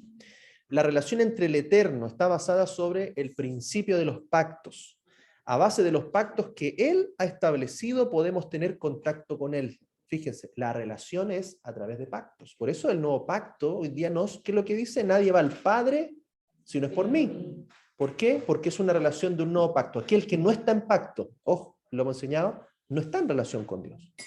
El que no está en pacto no está en relación con Él. Y no puede ser restaurado en su relación con Él. Y el pacto obviamente implica una promesa, pero también implica una obediencia a sus mandamientos. Por eso dice, aquel que guarda mis mandamientos, yo y mi Padre vendremos con Él y habitaremos en Él. O sea, hay una relación. Adán tenía un pacto por medio del cual se relacionaba con el Eterno desde el principio. También acá es importante la fidelidad a ese pacto. Oseas 6, del 6 al 7 dice, porque fidelidad quiero y no sacrificios, conocimiento de Elohim y no holocaustos. Ellos transgredieron mi pacto como Adán. Allí me fueron infieles. ¿Se dan cuenta? Entonces aquel que rompe el pacto, aquel que no está en pacto, no está en relación con él. No podemos llegar por nuestros propios caminos, por nuestras propias, ni siquiera nosotros andar haciendo pactos con Dios, porque Él es el que hace el pacto, ojo con eso, y simplemente nosotros tenemos que ser obedientes al pacto que Él nos estableció, que hoy día es el pacto renovado en Yeshua, en la sangre preciosa de Él, a través de Él. Y también el pacto tiene la promesa del pacto, en este caso que le dio a Adán, un pacto es el lazo más fuerte que existe entre dos personas, ¿cierto? Por eso también el pacto matrimonial también es una semejanza de este pacto de Adonai con su pueblo. No puede ser anulado o deshacerse, ¿ya? Este pacto implicaba el compromiso de Elohim para guardar la comida dentro del arca durante todo el tiempo del diluvio y también protección especial de Noaj y su familia durante la construcción del arca. ¿Por qué? Porque Noé fue guardado, fue protegido de todos los burladores, de todos los transgresores, fue protegido durante la construcción del arca para que ésta se llevara a cabo, pero también los guardó, los protegió dentro del arca y no les faltó comida ni a ellos ni a los animales. Entonces también aquellos que se comprometen con él a través de este nuevo pacto también van a ser guardados, hermanos. Por eso hay una promesa. Aquellos santos que perseveran en la fe en Yeshua y en los mandamientos de Adonai van a ser guardados en el tiempo de la tribulación. Pase lo que pase, nosotros vamos a estar dentro del arca. Vamos a estar guardados el tiempo que Él tenga que protegernos con su mano, nos va a guardar, ¿cierto? En el hueco de su mano, cuando todas las cosas sucedan. ¿Tenía un comentario ahí? ¿No? Sí. Pues dice el versículo 18, dice, y estableceré mi pacto contigo, y entrarás en el arca tú, y contigo tus hijos, tu mujer y las mujeres de tus hijos. es interesante que la Torá da testimonio respecto de Noah, ¿cierto? Lo que veníamos hablando. Dice Noah era Salí y Tamim. O sea, él tenía todos los méritos, pero no se dice nada de su familia. Por ejemplo, ellos preguntan cómo se llama la esposa de Noah. No aparece el nombre en la escritura, a diferencia de la esposa de otros patriarcas, de Sara, Rebeca, Raquel y Lea.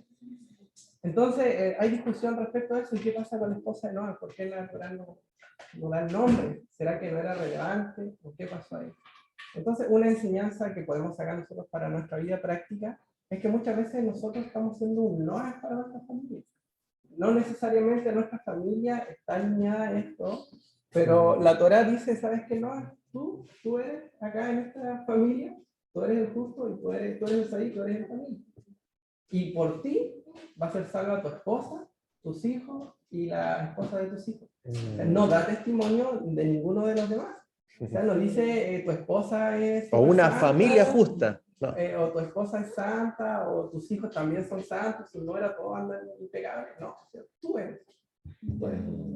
Pero por tu mérito, toda tu familia va a ser santa. Entonces esto se alinea también porque tenemos que buscar otros versículos para poder entender esto. Yeshua nos dice, o Pablo nos dice, cree en el Señor Jesús y serás salvo tú. Toda tu casa. En Claro. Egipto también dice un cordero por familia. O sea, bastaba que uno de la familia entrara el cordero a la casa y era salva a toda la familia. Entonces hay un precedente en la Escritura que nos muestra que si hay una persona que es cercana al Eterno dentro de una casa, esa persona va a traer la salvación a la casa. Entonces, y eso pasa mucho, que muchos de nosotros somos uno solo, dos, y nadie más pesca en la familia, pero somos como ese no. Que el Eterno dice, mira, yo te llamo a ti, tú eres el que tiene una relación conmigo fuerte, pero por causa tuya voy a traer a los que están a tu alrededor, a tu esposa, a tus hijos, a tus yernas, y ellos van a tener que alinearse. Y lo importante es que cómo se alinean.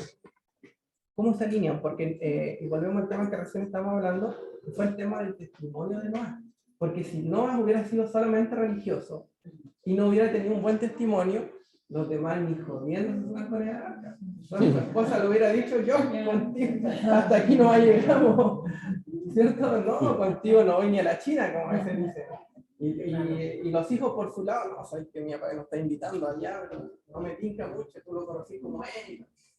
En cambio, él tenía un buen testimonio de amor hacia sus hijos.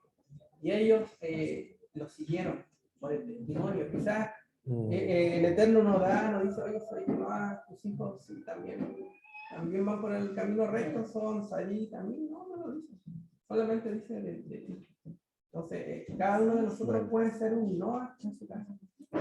Y eso yo creo que va a pasar así al final de los tiempos. Porque cuando dice que no, que vamos a ser como luz en medio de las tinieblas, ¿cierto? Vamos a ser luz. Va a llegar un momento de complicación en que nuestra familia se nos va a acercar y va a decir, oye, a ti que no te pescamos y que andabas transmitiendo cosas, a ver, dilo algo porque esto está muy raro. Hoy lo que tú decías. Entonces, pero si nosotros nos volvemos en personas radicales con ellos y decimos, no, ustedes son unos paganos, ustedes hacen esto, otro, por tanto conmigo no se juntan, ellos no se van a acercar cuando llegue el momento. Entonces, la enseñanza que nos da Noah es siempre estar en una relación de amor con nuestra familia, más allá de las diferencias. La familia siempre, mira, todos ayudan para bien. Todo ayuda para bien. A veces nosotros queremos que todo sea fácil, pero las cosas difíciles siempre van a estar con nuestra familia. Entonces decía, las familias no son perfectas. Yo creo que la familia de Noah tampoco era perfecta. O sea, él estaba metido, él era el justo, el sadí, el que caminaba con Dios, pero llegar a la casa y decirle a tu esposa, oye, hay que construir un arca, ¿no? Ya, Una locura. Con tu religión y tus cosas y tu secta por allá. Claro. Y él hubiera dicho, no, es que estuve acá, yo para... No hubiera funcionado, sino que él tuvo que ir con amor y paciencia. Perseverancia. Nuestra familia siempre va a probar en la paciencia hasta el último día. Porque acá estamos juntitos y todos alineados y conversamos lo más bien, pero nuestra familia sí, no, está ahí por el lado. Y ahí es donde tenemos que guardar por ahí. Claro. La familia de nosotros está puesta, como Pablo decía, como un ayo a la carne que te golpea, y ahí es donde tenemos que dar testimonio. esa es la parte donde entramos a la cancha, acá estamos en el camarín, como futbolísticamente hablando, digamos, cierto, juega por ahí. Mira, Pero mi mamá en la hace- cancha es con la familia. eso es lo que decías tú, porque de repente mi mamá cuando escucha las noticias, le comenta a mi hija y le dice, oye, es verdad lo que dice tu mamá. Entonces me comenta a mí, mamá, me dice, oye, mami, le digo, mamá, es que no lo digo yo, lo dice la palabra. Claro. Y nada más, porque digo lo que yo he aprendido. Y yo se lo comento, entonces, yo le digo lo que dice la Torá, no yo. Claro. Y muchas veces nuestra familia está en Y nada, otras y cosas. nada. Sí, otras religiones Sí. quizás celebra todo lo que celebran. Y a veces si uno toma esa actitud como radical con ellos, no, eso no nos pagan. No, nunca vamos a Idólatra. lograr, porque todavía estamos en el tiempo en que no ha caído el agua. O sea, todavía estamos en el tiempo Claro. en que la puerta está abierta. Entonces, nosotros no podemos juzgar todavía. No llega el tiempo del juicio. Porque quizás si nosotros, imagínate, esta palabra no hubiera llegado 10 años atrás, cuando nos habíamos preparado, quizás hubiéramos reaccionado igual que ellos. ¿Qué me venía a hablar de judaísmo? Imagínate, año 2000. ¿Qué me estás hablando? No, quizás no lo hubiéramos recibido. Pero ahora, y quizás ellos lo reciban en 10 años más, no sabemos. O en 5 años más, no, uno no sabe.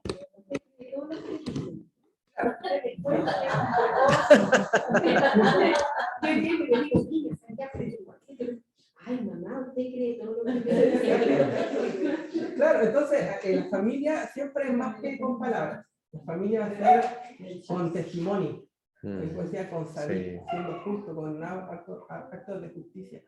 Yeshua decía, ama a tus enemigos. Y muchas veces nuestros enemigos es nuestra propia familia. Ámalo. O sea, si qué tiene de más amar entre nosotros que todos guardamos chaval y nos hacemos cariño en la espalda. No, o sea, el desafío está con los que te dicen, el chaval no es de Dios. Y no, y tú estás diciendo eso. Ay, amén, te amo, te invito, comamos, no importa, no lo guardes, pero te invito a este plato de comida. Pero como son flojos, le encanta el Shabbat. Sí, sí,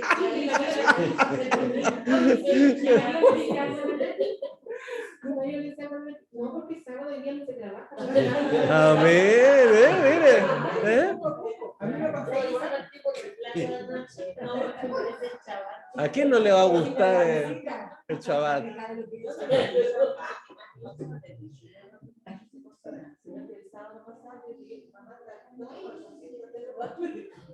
¿Ves? Poco a poco uno va afectando sin darse cuenta. A mí me pasó que esta semana vino mi mamá y ya estaba viniendo unos primos por temas médicos a la casa. Y justo el Shabbat pasado vino una prima y nosotros hicimos toda la ceremonia de Shabbat, estaba embarazada, vamos con la bebé. Y después se fue, pues allá en Tocopilla le preguntaron, oye, ¿qué religión es la tuya? Y mi mamá le explicó todo, yo pensando que ella no sabe, que está lejos. Le dijo, no, que ellos tienen una creencia que es de Jesús, pero más cercano como era originalmente. Ella le explicó. Y yo pienso que cuando dice no celebran la Navidad, pero tienen otras fiestas, era como original del tiempo de Jesús. Entonces yo me quedo con la boca abierta, porque a veces piensa que pelear con la familia todo el rato, pero es mejor invitarlo. Si me importa, mira, no importa que el chaval no salga como lo hicimos ayer. Pero ya que una cosita tomen, usted está haciendo luz. Usted está afectando. Quizás no haga todo el ceder y piense, ay, señor, no cumplí el ceder, porque sabemos que hoy en día el ceder es alajá, una forma práctica. Pero si yo logro que, como dice el hermano, hizo el hidush, como la copita, ya es un avance. O sea, todo suma, todo suma. Ahora, si quizás no hizo la oración tan larga y usted dice, ya voy a dar gracias, Padre, por esto, y almuerza, y cena, listo, también está bien. Nadie le va a decir, no, está mal, no cumpliste el paso 3 de la alajá. No, vamos poco a poco. Vamos, no nos metamos como en una burbuja, no podemos hacer, tenemos que respetar a nuestra familia. Yeshua vino, no se metió en una burbuja, Yeshua pudo haber sido como los monjes estos tibetanos que se van a la punta del cerro y ahí dar con sus discípulos metidos en una cueva a los 3 años y hubieran salido todos iluminados, pero no afectaron mucho. Yeshua iba y afectaba al mundo, se metía a hablar con medio mundo, lo echaban de un lado, se iba al templo, le hacían preguntas, pero él nunca se escondió. ¿Se fijan? Él pudo haber dicho, no, yo soy el Mesías, estos no creyeron, juntémonos nosotros nomás. Porque entre nosotros no entendemos, no van a decir que somos él. No, él fue y se metía y hablaba con los fariseos, discutían en la casa, esto sí, esto no. Y así fue. O sea, nosotros no podemos meternos en una burbuja en nuestra familia y decir, no, Yo cierro la puerta porque o sea, viene Yom Kippur o Yom Teruah y ellos no entienden nada y yo en mi pieza, en mi baño. O sea, no, o sea, tratemos de hacerlo en la medida que afectemos a nuestra familia para que podamos hacer ese no. Y muchas veces yo creo que cuando viene el tiempo final, se van a acercar a la familia. Sí. Decir, oye, mira, tú haces esto, ayúdanos. Y subamos a la narca, se van a subir a la narca también. Así que ese mensaje creo que Hay muchos caminos. Por ejemplo, la Lorna está estudiando para una especialidad, o sea, una entrevista, y también un diplomado está así.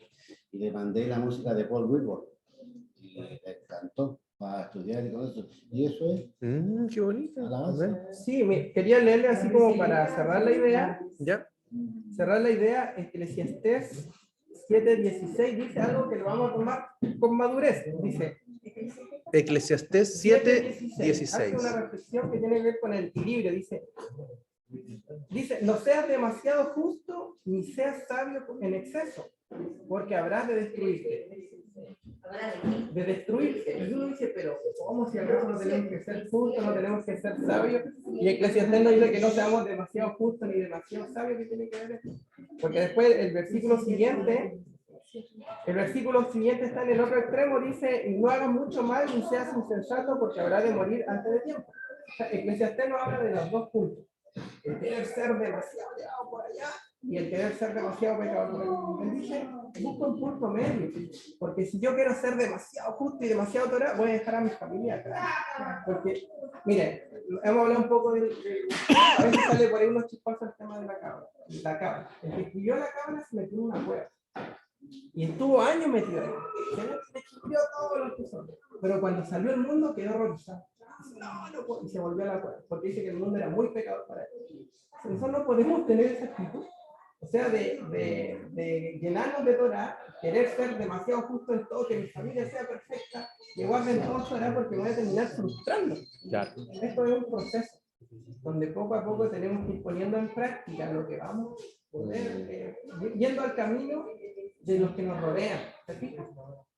Porque si nosotros entramos en un tema de que quiero ser demasiado perfeccionista, me voy a destruir a mí mismo, me voy a frustrar, voy a decir, no, es que mi familia no me acompaña, mejor yo me salgo de esto, me dedico a otra cosa. Entonces quedamos en frustración. Eclesiastés no habla del equilibrio, ni tampoco pasarse al otro lado, decir, ya, me desbando nomás, no puedo, me desbando, ni tampoco ser demasiado perfeccionista, que me frustre y diga, esto no es para mí, termino destruido. ¿Te fijas? Háblele, eso es lo que tenemos que nosotros buscar en nuestra casa, en nuestra familia, porque cada caso es distinto. Eso es pasar. Amén. Y Yeshua lo dice también, estamos en este mundo, pero no somos de este mundo. ¿Qué significa? Estamos en este sistema, pero no somos de este sistema. Dice, nadie enciende una luz y la esconde en una cueva o debajo de la cama, sino que la pone para traer luz. Así somos nosotros. Tenemos que ser luz en el mundo. ¿Tenía un codiguito para compartir de hebreo? Sí, perfecto. A ver.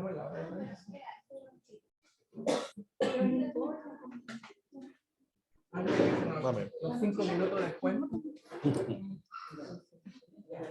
Ahí vamos a proyectar entonces.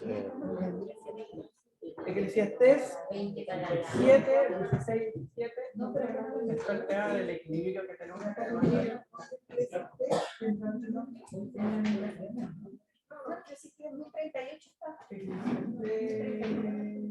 Mientras preparamos ahí, continúo también acá. Lo interesante también que mencionábamos, lo hacíamos como un alcance. Dice, estableceré mi pacto contigo y entrarás en el arca tú y tus hijos, tu mujer y las mujeres de tus hijos. Fíjense el orden. En hebreo es muy importante esta mención porque también se está refiriendo de que debido al contexto en que estaban en ese tiempo, dice que también hubo una separación en ese momento, ya en la cual probablemente no hubo relaciones maritales durante el tiempo del diluvio, porque entró Noé con sus hijos y la esposa con las hijas de sus hijos. Quizás todo el tema de la contaminación sexual y todo lo que pasaba en ese tiempo, quizás también hubo un tiempo de separación. A lo mejor también puede ser que por causa de la misma tribulación que se vivió en ese momento, quizás no hubo una situación interesante ahí. ¿Por qué? Porque después en Génesis 8:16, cuando salen del arca, lo menciona diferente. Dice, tú y tu mujer, tus hijos y las mujeres de tus hijos. Fíjense la diferencia en el orden. Ahí, ¿cierto? Cuando el Eterno les ordena salir del arca, les permite nuevamente unirse con su esposa. O sea, habla un tiempo también de pausa, ¿cierto? De no procreación, ¿ya? Porque hay que entender también una relación de la sexualidad con la procreación. Entonces, un tiempo de paréntesis allí, de abstinencia, no sé. Tiene una connotación espiritual. Yeshua también lo menciona. Mateo 24, 38, 39 dice, ¿por qué? Como en aquellos días antes del diluvio estaban comiendo y bebiendo, casándose y dándose en casamiento, hasta el día en que Noé entró en el arca y no entendieron hasta que el diluvio llegó y se los llevó a todos. Así también será la venida del Hijo del Hombre, ¿ya? Y también incluso menciona, ay, de las que estén encinta, dice. Porque ¿qué es lo que ocurre? De que la tribulación que se vivirá en esos días será tan grande como nunca lo ha existido, de que pobre aquellos que estén con hijos pequeños. ¿Eh? Entonces también hay, bueno, hay todo un tema quizás, pero que me llamó la atención. Bien, vamos con la pizarra. Si miramos este proyecto de salvación y miramos los números en hebreo, que siempre van a ser interesantes. Por ejemplo, nos da la medida del arca, ¿cierto? Que tenía, nos da un número de 300 codos, la unidad básica, como se traducen los codos, 300 codos de largo, 50 codos de ancho, 30 codos de alto, y había que salvar a 8 personas, ¿cierto? Son el número de familiares de Noé. Entonces, si lo miramos desde el hebreo, el número 300 es la letra Shin. El número 50 es la letra Nun, que es una especie de conchetito. El número 30 es la letra Lamed, que es una cosita así. Y el número 8 es la letra E, Yen, que es el que es parecida a la G, pero con P. Esas son las letras que están involucradas en estos números. ¿Ya? ¿Está bien hasta ahí? Sí. Vamos a tratar de ir lentito porque como el hebreo es medio nuevo, mejor dicho para nosotros. Qué interesante, que si nosotros empezamos a tomar estas letras, por ejemplo la letra Shin, yo la giro, la dejo caer, vamos a tomar esta foto. Maestro,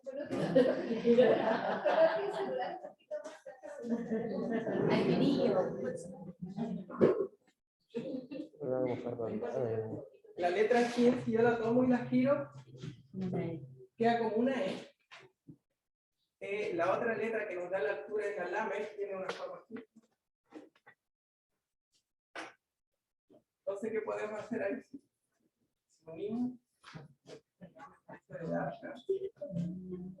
con los 3 niveles. Dice que el arca tenía 3 niveles. 1, 2, 3, ¿cierto? Tomando la letra, el largo que es el Shin y el alto que es la Lamed. Ahora nos falta el ancho, que es una especie de corchete. Entonces, si lo miramos en el otro sentido, ahí está como el corchete, si lo miramos allá, podríamos dibujar el ancho de allá, que es la letra Nu. Y nos da como la figurita del arca, ¿cierto? ¿Cuál letra nos falta? El número 8, que hemos salvado, que es una especie de fuerza.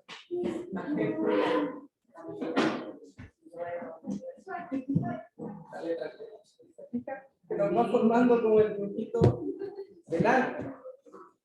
Esa es la parte de... Hacemos la suma de esto, tenemos 388. Entonces, ¿qué significa 388? Está relacionado también a esta frase de hebreo, que es Yeshua. Yeshua sería que era tenemos la más, tenemos la aquí,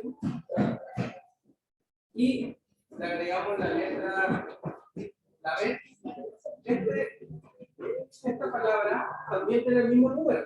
388, vamos a poner un numerito. Esta es 70, esta letra es 70, la BAP es 6, la China es 300, la YUT es 10 y la B es 2. Entonces también me da 388. ¿Qué significa esto?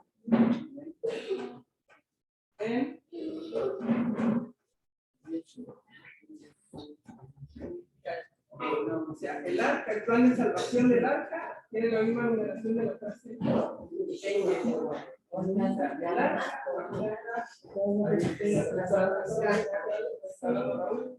En Quichua, en nuestra tenemos un plan de salvación donde cabemos nosotros, nuestra familia. Así que nosotros como esos no estamos entrando en Quichua. Otro numerito importante es que si tomamos estas tres, esta, es el largo, el ancho y el número de salvados nos da 358. Hacemos esa suma. Y la palabra Mashiach. Y aquí hacemos con la letra Lamed, que es la que nos sobra, ¿cierto? La de 30. Lamed está relacionada a la palabra Yudí, que significa estudio.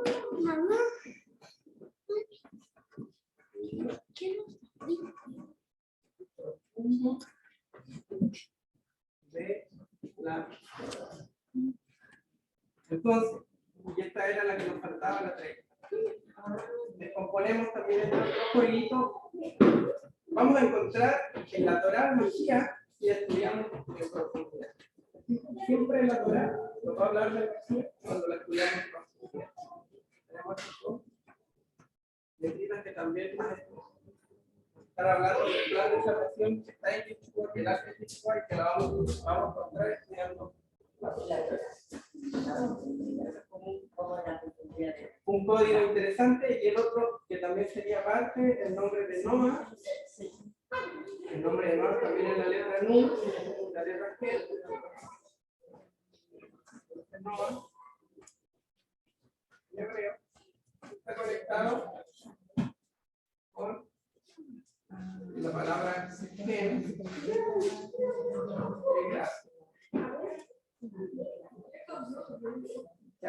Se fijan, es como un espejo. Noah, gracias, Noah Gen, parece que Noah halló gracias a nosotros. Está haciendo la Torá un juego de palabras en el hebreo. Es la misma, el nombre de Noah es la palabra Gen, gracias.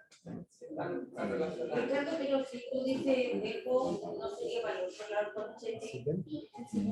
Los dos fuera. No, no, pero te digo, está ahí, si yo me veo al espejo, está así. Ah, claro, si uno mira la figura, esta letra mirando al otro lado. Sí, porque me dice por el Claro, pero ahí no, es como decir A, B, B, A, una cosa así. Ah, sí. En el lenguaje no podría escribir una vez y, bueno, Ya, sí. pero es este jueguito de A, B, B, A. Es lo mismo, acá la G, la Nun, la G. Y esto se aprecia solamente al mirarlo en el hebreo. No hay otra. El nombre de Noah lleva la palabra. Eso Ya. Y luego dice en Yeshua, ¿qué significa?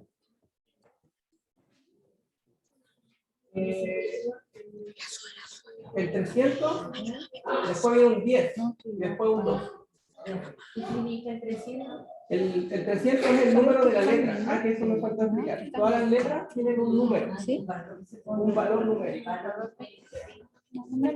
Claro. Y el número 300 se escribe con la letra china. Entonces, se llama gematría.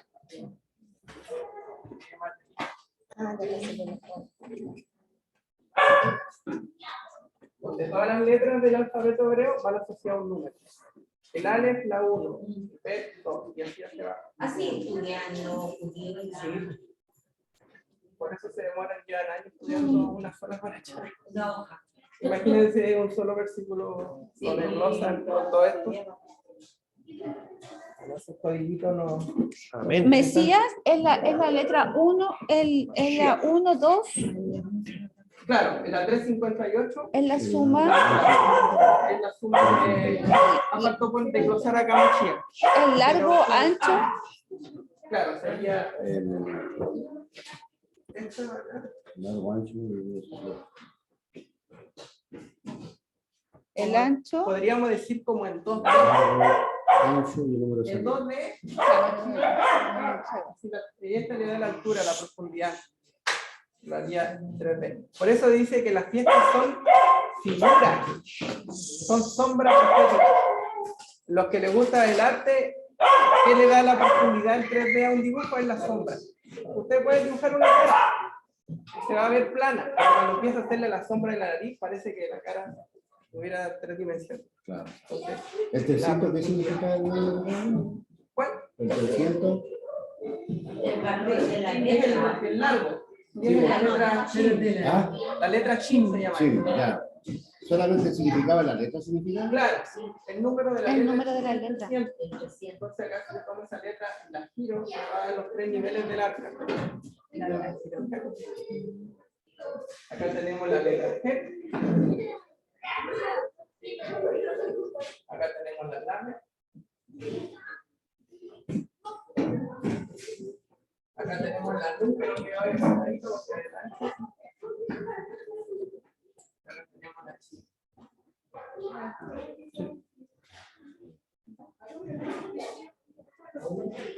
Como que formaría el arca. Pero cambiemos la pizarra después. Vamos a ver a las antiguas, a las negras con tiza.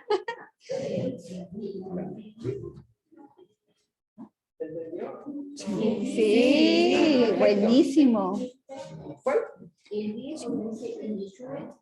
Esta. Esta palabra es Yeshua. Esta es Yeshua y esta es En.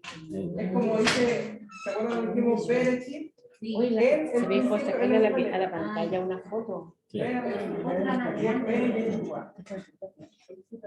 Y el 6, oiga, no, es el número de. La paz, la letra paz. La letra. Allá están por en la tele, están sacando. Ahí está. Esto se la envío. Oye, a la pizarra. Letra. Pero ¿qué relación tiene el 6 con A ver, la familia de Mateo? ¿No? Los 3 hijos, la No, Con todo el conocimiento. No significa Yeshua. Ah, ya.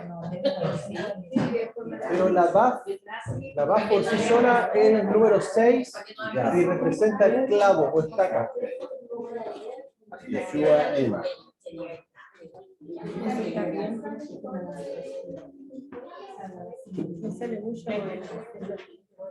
Muy bueno.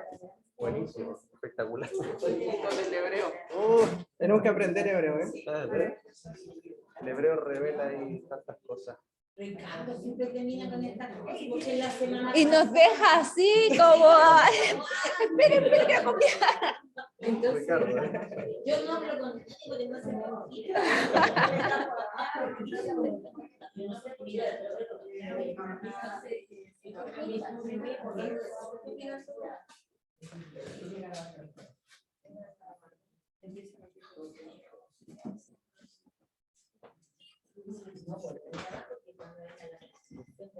Ah, pero mira, sácale, ponte ahí, un poquito más lejos, un poquito más lejos. ¿Cómo se saca la foto?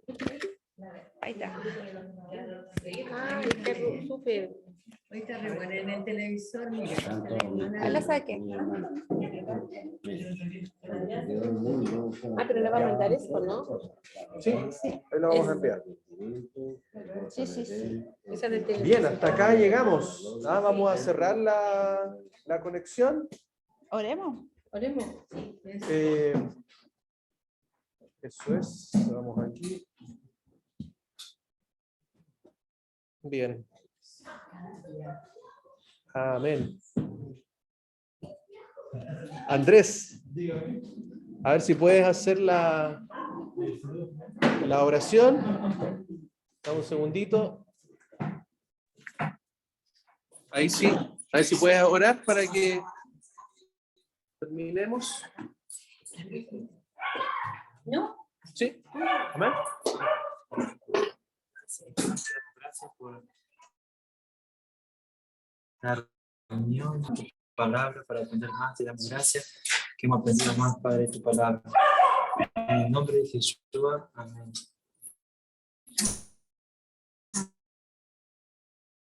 Amén. Amén.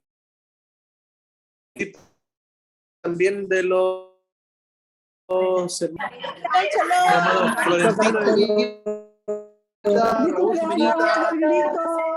Mirma, Mirta, hermana Brenda y la hermana Elcita. Ya, muchas bendiciones a todos. Gaby, un abrazo. Ya, aquí nos despedimos. Que tengan lindo día, lindo Shabbat. Gracias, igual a todos. Shabbat Shalom a todos. Chao, chao, chao, chao. Nos vemos, nos vemos. Happy, para Gaby. Chao, chao. Cuídense, que estén muy bien. Gracias. Igual. Que lo pasen bonito. Eso es. Bonito. Amén. Nos vamos a la 1, a las A la 2 una. A las 2. y a las 3. Bendiciones. Shalom, shalom. Chao, cositas.